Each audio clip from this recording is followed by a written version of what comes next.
Hola, ¿qué tal? Espero que todos se encuentren muy bien.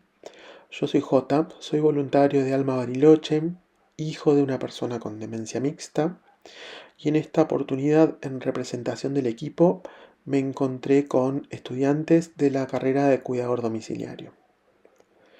Ellos se forman durante 2 años en el Centro de Formación Integral Don Bosco.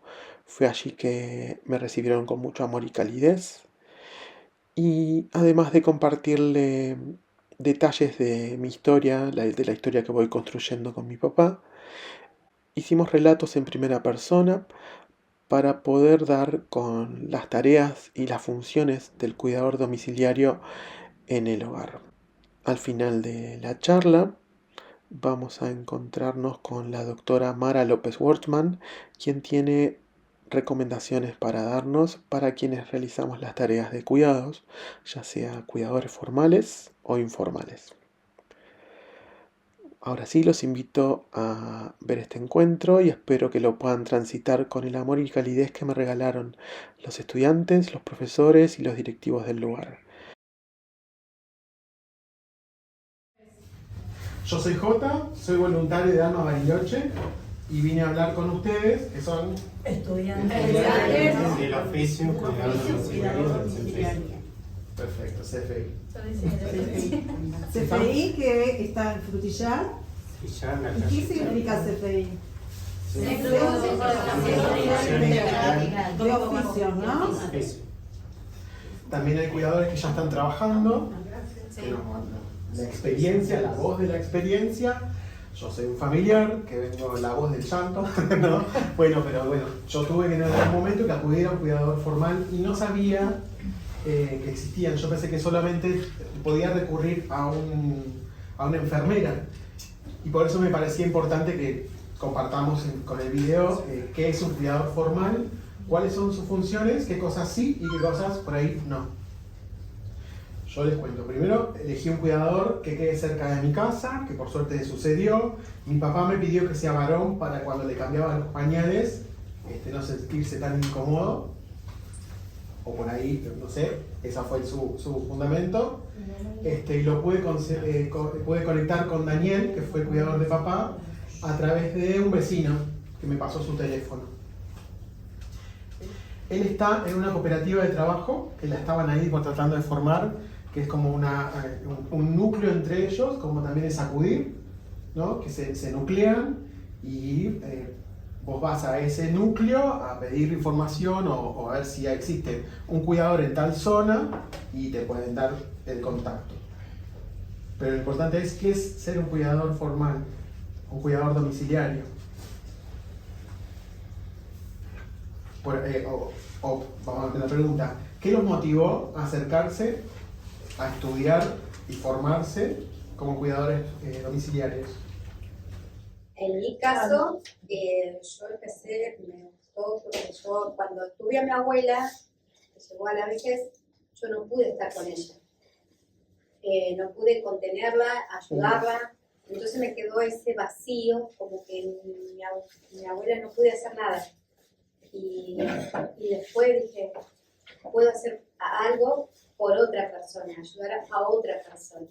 Y eso fue incluyendo a que estudiara el cuidador domiciliario. Pero también tuve a la doctora Galaverna, que yo trabajé muchos años con ella y también me dijo, mirá, Mica, me dice, acércate al colegio, que está el curso, que te va a venir re bien, que te va a cuidar. Ya ella me había dado para atender a su mamá, para que yo vaya a cuidar. Así que, nada, de ahí me entró a gustar más. Yo vengo con médico, odontólogo, que trabajé muchos años, entonces me gustó mucho la salud. Y de por sí me gusta la salud y por eso me gustó más el cuidado de la persona. Ayudas a personas, ¿no? A grupo de personas, entonces. A personas con otros mayores o distintas edades, porque estuve adolescente también cuidando a una niña con discapacidad y estuve mucho tiempo con ella. También aprendí a usar la silla eléctrica, que es a batería, digamos, que pesa como 200 kilos. Sí. Aprendí a usarla y después después, bueno, me fue gustando más y así fui incluyendo y lo mismo médico me decía, mira, una familia va a necesitar un cuidador que te parece, vos podés hacerlo y vas a aprender, te va a ayudar, hasta que entré acá al curso. Me acordé de una anécdota que mi papá usaba andador para caminar, está en silla de ruedas y lo estaba usando mal. Y hasta que no apareció Daniel, que es el cuidador, que fue el cuidador de papá, no nos dimos cuenta, porque no sabíamos usarlo nosotros tampoco, que mi papá podía caminar mejor. El cuidador le reincorporó un poco la postura, a usar bien la herramienta y a que tenga menos tensión en la espalda. Bueno, es algo que lo que vos estabas contando, ¿no? Van a contener, pero también un montón de cosas involucran, sí, ¿no? Usar todo. Y me contaban que también tienen hasta matemáticas. Eso a mí me sorprendió. Porque no me gustan las matemáticas, pero bueno, qué importante también conocer de eso. Sí, sí. Lo podrían usar. En matemática lo que usamos es para aprender a hacer las planillas, usar para la sonda, algún paciente que usa sonda, es una escuela de los compañeros, para medir la cantidad que tienen que alimentarse cada día y bueno, algunas otras herramientas ortopédicas que vamos aprendiendo día a día a usarlo. Un montón de cosas. Porque dentro de eso tenemos que tener en cuenta, depende de la patología de cada paciente, porque todos los pacientes no son la misma patología. Y también están los familiares. Exacto. Estamos ahí con el ojo, ahí medio. Yo hablo de Daniel y para mí hoy es mi familia, Daniel, no es mi amigo. Porque en ese momento yo no lo conocía. Teníamos una cámara en casa que yo le dije, bueno, tenemos una cámara ahí que en realidad la usaba a la noche cuando dormía para que era mi papá, cuando se levantaba para atajarlo, que no se caiga, ¿no? Él accedió a eso, no sé si todos accederían, si eso está bien o está mal, les cuento lo que hice yo. No, él accedió a tener una cámara, a trabajar con una cámara, que nunca vi, porque estaba él ahí. Pero eso me hizo sentir más seguro.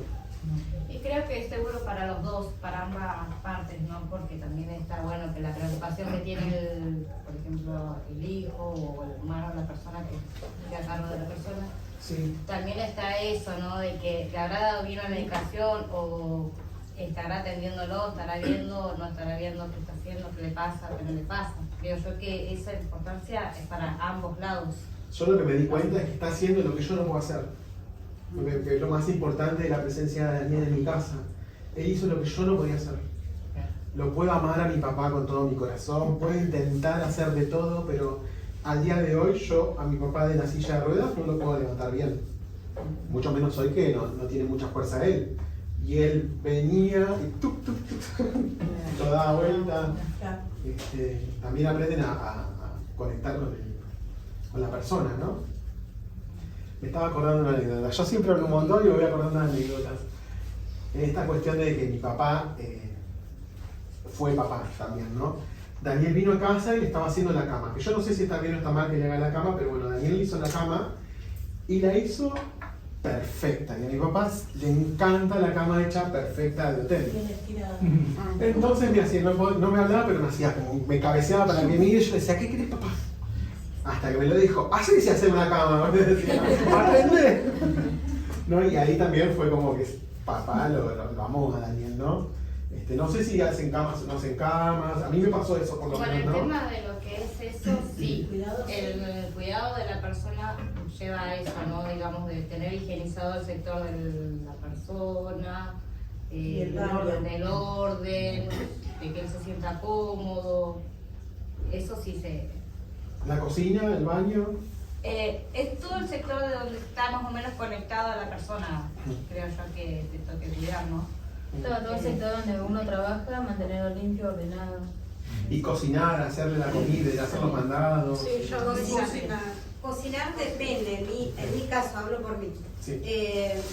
Yo depende como esté del paciente. Si el paciente yo veo que se va, voy a poder estar solo un segundo sin verlo, sí puedo cocinar, pero si el paciente no lo puedo dejar solo ningún minuto, no puedo cocinar. Porque hay pacientes que sí están muy avanzados con distintas patologías y hay que estar Sí. Y vos se lo ¿Vos te diste dirías a cuenta? familiar, porque yo me imagino en la vorágine, que por suerte ya no estoy ahí, de no darme cuenta de lo que está pasando, de ir el trámite y la angustia, y si por un día o entras a mi casa y no hay nada para comer, y tampoco hay nada para hacerle algo de comer a mi papá, ¿vos le dirías al familiar, digamos, o sea, la comida, cómo se manejaría, En digamos? ese caso a mí me pasó, perdón, ¿Pasó? en ese caso me pasó a mí que yo cuidaba a una persona con Alzheimer y no le dejaban comida, no le dejaban nada preparado. Entonces, y ella, bueno, ya era un Alzheimer bastante avanzado, entonces trataba de yo poner de mi lado, bueno, ver qué se podía hacer o inventarle algo, cosas así. Y también, bueno, esto de decirle, mirá, le falta esto a tu mamá, preocupate, o falta esto, o si no puedes, avísame, yo lo compro, no tengo problema, pero de más o menos estar atento, porque pasa eso igual, si ¿Qué pasa con a los familiares? veces No sé pasa qué de rayas que no te dejan nada, ¿viste? O se olvidan. Según la familia también. Hay familias que se preocupan mucho y no te hacen faltar nada, y hay familias que estás vos y listo. No le interesa Es si como te que queda llegaste comida o no. vos y encargate, como que Claro. Te traen una vez a la semana un poco de verdura, un poco de carne y chao, manejate. Me pasó. Me pasó, estaba cama adentro y dejé por ese motivo, porque cada vez que iba a cocinarle al abuelo no tenía, y tenía los fideos blancos, no le voy a dar fideos blancos todos los días. Entonces por ahí yo compraba con el otro señor que estaba de inquilino, por ahí decía, bueno, un sábado, y si comemos un asadito hoy, bueno, hacíamos entre las dos la vaquita y comíamos ahí los tres. Con mi paciente, más el inquilino y yo, y la familia ni ahí. Entonces eso me cansó, igual tuve 2 años. Cuando la familia no está, yo prefiero que la familia esté encima y que esté. Y no que no esté, porque ya es como abandono también. Hacen como abandono. Perdón, Familia. una Sí. pregunta dentro de todo lo que me parece fantástico, todo lo que están compartiendo. Yo voy a preguntar algo, porque cuando yo estudié, una de las cosas que se nos remarcó fue esa, tener en claro cuál es la función del cuidador y que no se convierta, por ejemplo, en que vos pasás a ser una empleada doméstica. Claro. O sea, cuidador es cuidador. Y después... ¿Eso con qué se aclara? ¿Entendés? Me meto ahí. Sí. ¿Con qué se aclara? Con el plan de trabajo. Con el encuadre de trabajo. El encuadre de trabajo es la base con lo que ellos van a trabajar. El encuadre de trabajo se hace cuando vos conociste a Daniel. Sí. Seguramente fue el momento en que vos hiciste una entrevista. Sí. Se presentó y te dijo, bueno, yo cobro tanto, Sí. tengo esta disponibilidad, y ahí se aclara. Claro. Yo no soy empleada o empleado doméstico. Mis tareas es mantener el orden del lugar donde yo trabajo, nada más. Todo se estipula ahí, fin de semana, vacaciones, Claro. ¿sí? Eso, el encuadre de trabajo es la base de todo, y de evitar también conflictos. Claro que Y sí. en caso que esto que vos preguntabas, bueno, tenemos que cocinar, bueno, también está dentro del encuadre. La necesidad, bueno, pero que todas las partes se comprometan a, bueno, cómo es Claro. el formato en lo que se va a trabajar. No van a cocinar para toda la familia, van a cocinar para la persona que está cuidando. Claro. Como decía la Valentina, bueno, esta persona yo no le puedo sacar los ojos de encima, bueno, entonces alguien se va a tener que encargar de hacer las compras, ¿no? Eso es como que quede claro desde el principio para que las personas sepan a qué atenerse en el momento de... Exacto. Sí, porque a mí me Empezar a pasó trabajar. que una de nuestras compañeras, no me pasó a mí, pero mis compañeras que estábamos cuidando a una señora, ella estaba muy avanzada con su demencia, ella estaba ordenando el cuarto, la cama, y salió la señora para afuera y se le cayó. Bueno, pero son cosas que pasan también. Claro. También ha pasado a cuidarlo, también le puede pasar. Claro, ¿no? sí. Eso también es un margen de... Pero lo que pasa es que ella primero que ella no sabía, ella solo lo hacía para ayudar a la familia. Claro. Entonces se olvidó cerrar la puerta con llave, sacar la llave. Entonces dice, me olvidé sacar la llave. Y ella abrió la puerta y se fue. Quiso salir y se le cayó.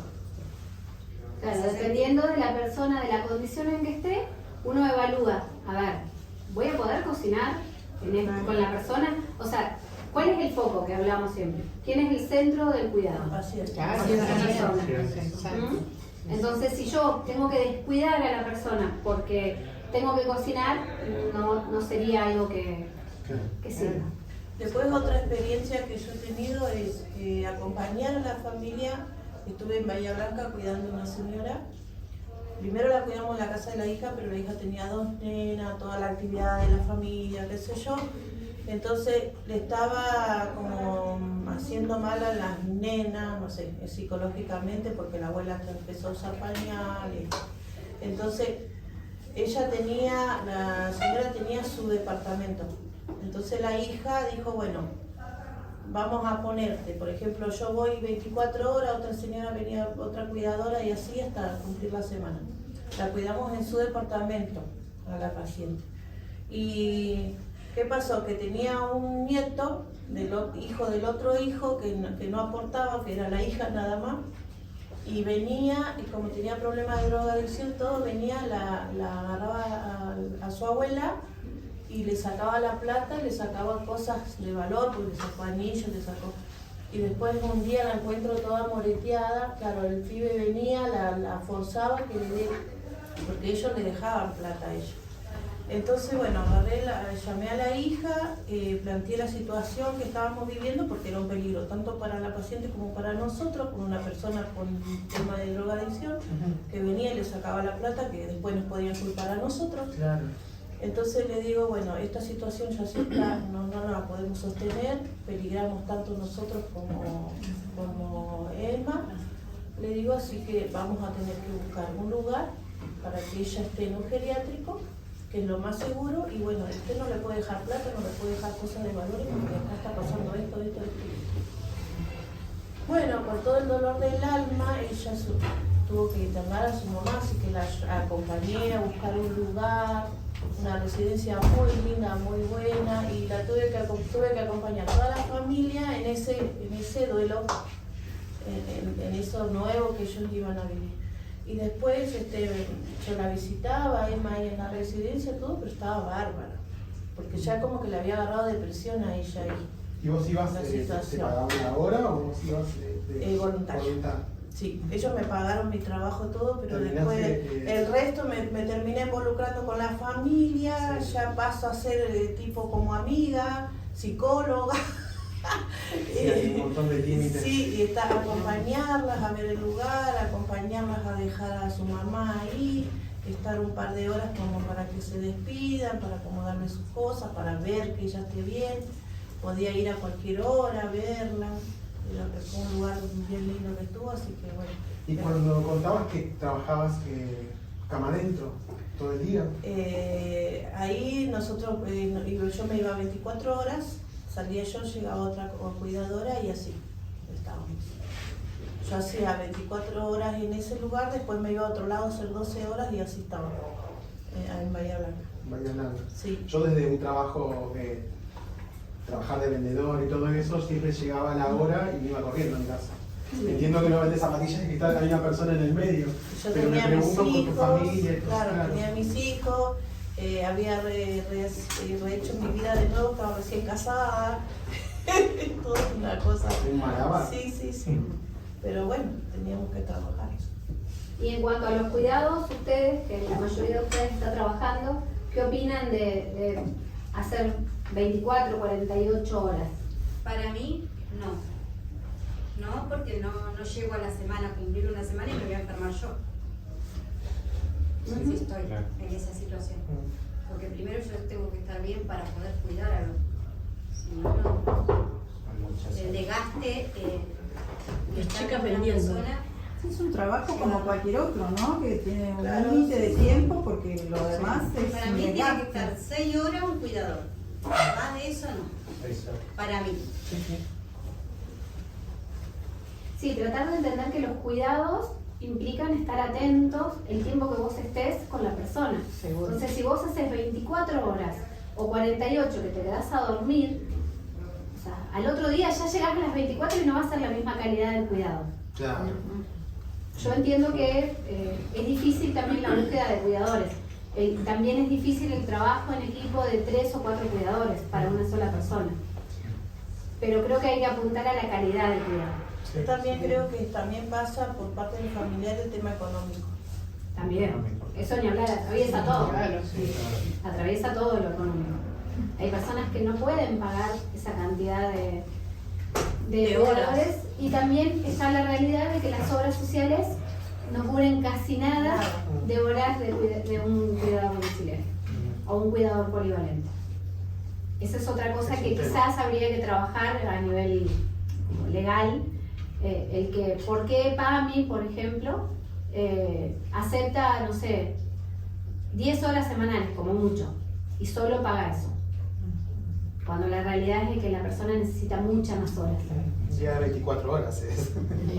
Y a veces IPRO también es una de las obras sociales que también se trabaja mucho acá en Bariloche, y también hay personas que realmente la necesitan el cuidado y IPRO no se hace cargo de la cantidad de horas que ellos necesitan, en poner 2 o 3 cuidadores a la vez. ¿Por qué hay tanta diferencia en un cuidador de PAMI o de IPROS a un cuidador común, como nosotros?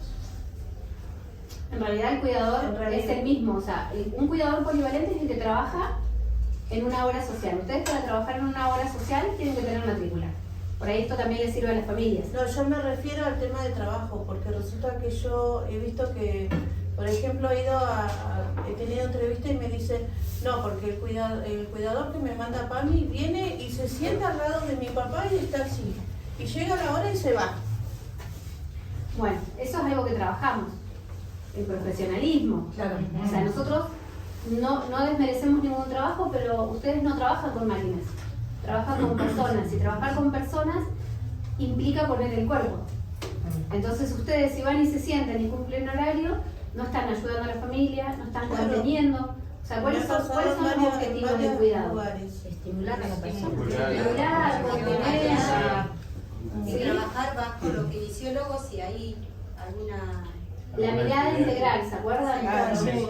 De todo, la persona está atravesada por miles de cosas, ustedes dentro de lo posible tienen que poder estar atentos a todo eso que atraviesa la persona, y a veces en esto, conflictos familiares, problemas económicos, o sea, está todo eso. Pero tiene que ver, ahí ya no podemos hacer nada, o sea, desde la formación nosotros inculcamos desde el día 1 el profesionalismo, la ética. Ya después cada uno lo maneja como quiere. Y otra cosa que me gustaría aclarar ahora que hablé, es que el cuidador, acá salen con un título de cuidador domiciliario institucional, después hacen su matrícula como cuidador polivalente.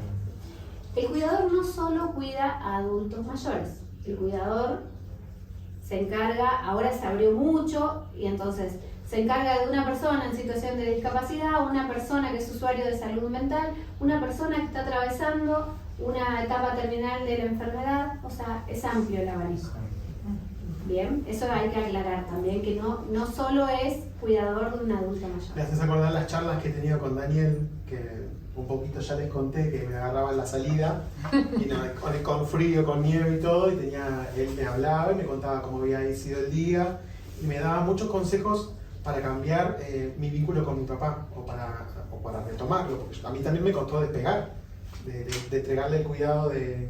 Primero mi mamá siempre cuidó de mi papá, hasta que no pudo más, entonces yo ahí activé. Pero es difícil como pasar el cetro, no sé, como es difícil delegar. Y él me ayudó un montón a darme cuenta de las cosas que estaba haciendo mal. Digo, también me cuidó a mí. También la cuidó mi mamá, ¿no? La llamaba por teléfono. Acá hablamos nosotros mucho del vínculo, Sí. o sea, es un proceso. O sea, el familiar te está dejando el cuidado algo muy valioso. Su mamá, su papá, su hermano, hijo. Entonces uno tiene que poder ser consciente de que está tomando la responsabilidad de ser. Entonces, lo que nosotros siempre trabajamos es que puedan darle esa seguridad de alguna manera, ya sea pasando mensajito, che, está bien. O sea, por ahí, esa parte uno dice, uno tiene que tener la distancia óptima, pero hay que ponerse en el lugar del otro y entender... La empatía. Claro, Totalmente. exacto. Hay que tener empatía en todo. Entender o ponerse un ratito en el lugar del familiar. Yo soy de trabajar con planilla. Yo cuando ¿Cómo voy es? a una entrevista con cada familia que me llama, yo voy, le tomo los datos del paciente y después armo la planilla.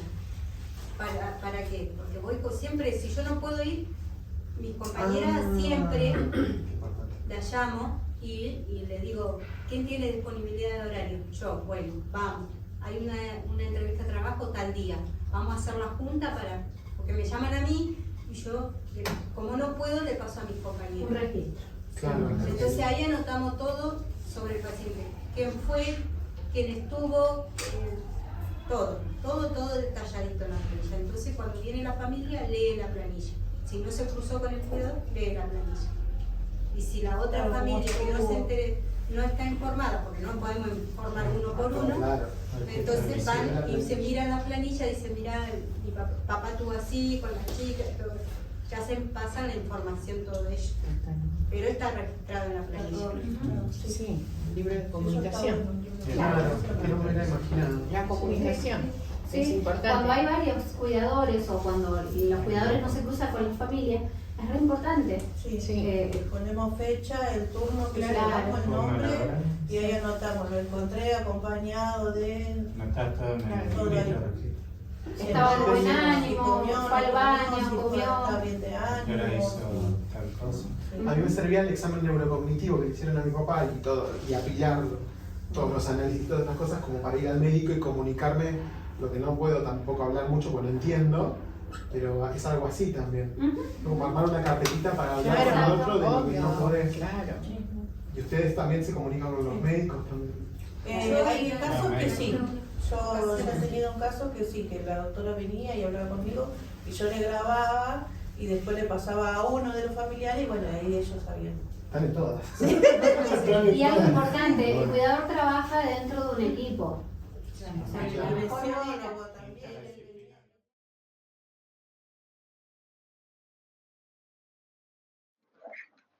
Aquí un punteo, unos consejos o tips para ustedes, los cuidadores.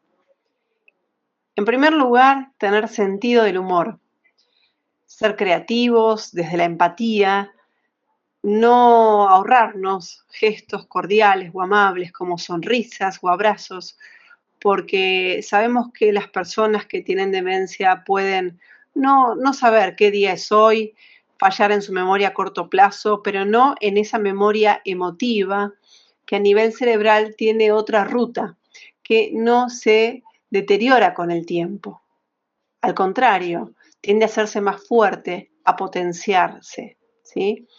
Tener presente que las emociones son contagiosas, entonces si yo estoy triste, si yo estoy angustiada, angustiado, enojada, probablemente la persona a quien estemos cuidando note esto y tendamos a contagiarla. Por otro lado, recordar que el comportamiento y la conducta están distorsionados por la enfermedad. Cuando ese ser querido nos trata mal o nos desconoce, no es que son caprichosos o que quieren llamar nuestra atención como podría malinterpretarse, sino que es la enfermedad la que está hablando en ese momento por nuestro ser querido. En tercer lugar, hablamos de flexibilidad. Sabemos que van a ser y vamos a tener días buenos y otros que no van a ser tan buenos, incluso en un mismo día, momentos buenos y momentos malos.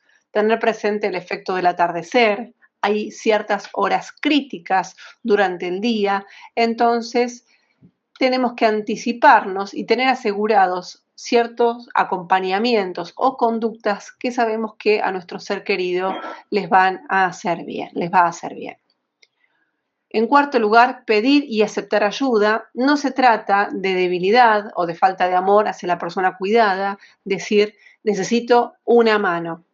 Una vez aprendí una frase y es que a pedir ayuda y a delegar se elige y se aprende. Es una práctica que tenemos que tener en cuenta diariamente.